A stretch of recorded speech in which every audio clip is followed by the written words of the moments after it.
88번의 손이 가야 할 만큼 노동력이 많이 필요한 작물, 바로 벼인데요. 하지만 우리가 알고 있는 이러한 일반 상식을 뛰어넘는 아주 획기적인 기술이 개발이 되었다고 합니다. 파종할 때 비료를 한번 주면 수확할 때까지 비료를 주지 않아도 되는 완효성 비료 재배 기술인데요. 노동력 절감은 물론이고 화학 비료로 인한 환경 오염까지도 크게 줄여준다고 합니다.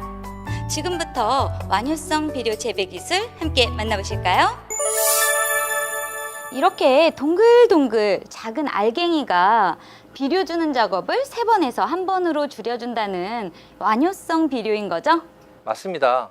완효성 비료는 못자리 기간 동안은 비료 성분이 나오지 않다가 이양 후 본담에서 우러나오도록 첨단 특수 코팅된 비료인데요. 이 안에는 벼농사에 필요한 밑거름, 가지거름, 이삭거름이 모두 들어있어 벽씨를 파종할 때 육묘 상자에 한 번만 뿌려주면 수확할 때까지 따로 비료를 주지 않아도 됩니다. 또 벼 완효성 비료는 벼의 뿌리에 있기 때문에 양분이 벼에만 공급돼 기존의 일반 비료에 비해 흡수율은 2배 늘고 사용량은 2배 이상 줄어드는 효과가 있습니다. 와, 이렇게 작은 알갱이가 노동력에 온실가스, 게다가 경영비까지 줄여준다니 너무나도 놀라운데요. 그렇다면 이 완효성 비료는 어떻게 사용을 해야 하나요? 효과적인 사용을 위해서는 자동 파종기 사용을 권장하고 있는데요. 자동 파종기의 완효성 비료를 사용하기 위해서는 전용 비료 자동 추입기가 필요합니다. 전용 비료 자동 추입기는 자체 모터를 달아 별도로 운영할 수 있고 각 농가가 가지고 있는 파종기의 속도에 맞게 속도가 조절됩니다.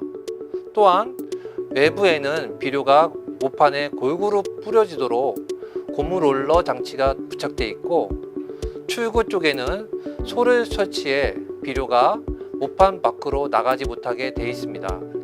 이 전용 비료 자동 추입기는 파종할 때 자동 파종기에 간단히 부착해 사용하면 되는데요. 전용 비료 자동 추입기를 관수 장치와 종자 파종 장치 사이에 위치시키고 속도 조절 장치가 파종 장치 쪽으로 위치하게 한 후 종자 투입 장치에 바짝 붙여 놓습니다. 조절 방법은 전원 연결 후 비료 투입구 조절 레바 위치를 6에 고정하고 속도 조절 장치를 자동 12기 속도에 맞춘 후 스위치를 누르면 비료가 내려오는데요. 이때 유의할 점은 속도 조절 장치는 저속이나 고속으로만 정해져 있기 때문에 파종 속도에 알맞게 12기의 속도 조절 다이얼을 조절해 12량이 모판당 600g이 나오는지 확인해야 합니다. 따라서 모판에 담긴 비료의 무게를 달아 확인한 다음 많거나 적을 경우 속도 조절 장치를 이용해 조절하는데요. 10R에 25개의 모판을 이양할 경우에 12량은 일반 포장에서는 보통 상자당 600g을 기준으로 하며 토지가 비옥할 때는 500g, 낮을 때는 650g으로 논 상태에 맞게 조절합니다. 또 이양 시 모판 수가 변경될 때에는 10R에 15kg 정도 사용하게 양을 조절하고 토양의 비옥도에 따라서도 조절합니다. 네, 기존에 사용하던 파종기에 전용 12기만 부착하면 되니까 작업이 간단하고 또 자재 구입비도 크게 절감이 될 것 같은데요. 어떻게 파종이 되는지도 궁금해요. 네, 먼저 상토와 종자를 넣고 파종 속도를 맞춥니다. 두 번째로 전용 비료 자동 투입기에 완효성 비료를 넣고 속도 조절 장치를 자동 파종기 속도에 맞춰 조절하는데요. 이때 비료 투입구 조절 장치를 6에 고정해 놓으면 됩니다. 세 번째로 자동 파종기 가동 후에 모판을 투입하면서 관수와 파종을 실시하는데요. 이때 상토의 양은 상자당 1.5에서 2리터로 반드시 상자 높이의 2분의 1을 채우고 관수량은 상자당 1.2리터, 비료의 양은 600g으로 합니다. 종자의 양은 마른 종자 기준으로 상자당 110에서 150g이 적당하며 덮어주는 흙의 양은 상자당 1리터입니다. 이후 완성된 모판은 이상 유무를 꼼꼼히 확인합니다. 네, 기존 파종 방법에 비료통만 부착해서 작업을 하는 거니까 별도의 일손이 필요가 없을 것 같은데요. 그렇다면 모든 육묘장에서 이 방법을 사용할 수가 있는 건가요? 아니요.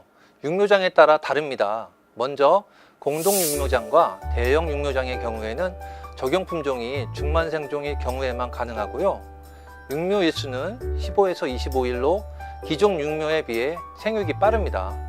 따라서 이항에 적합한 시기는 파종 후 15에서 25일로 이는 반드시 엄수해야 합니다. 만약 25일을 넘길 경우에는 모가 너무 자라 모판 내부에 통기가 안 돼 부패할 위험이 있습니다.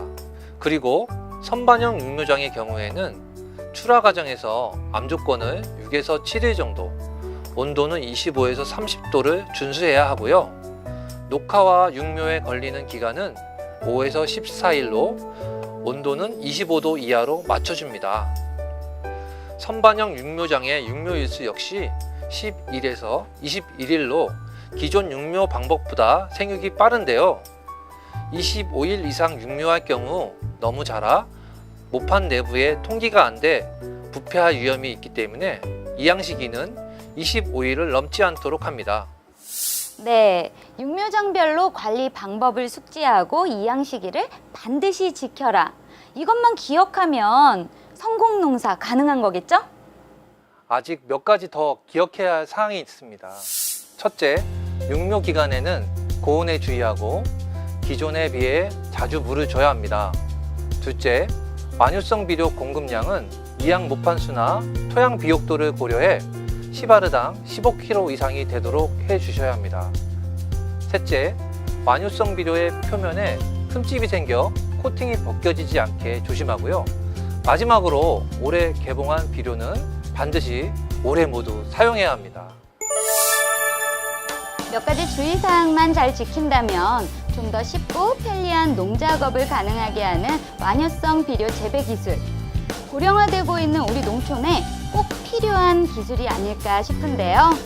이제 여러분도 이 완효성 비료 재배 기술로 노동력도 줄이고 환경 보호까지 해보시는 건 어떨까요?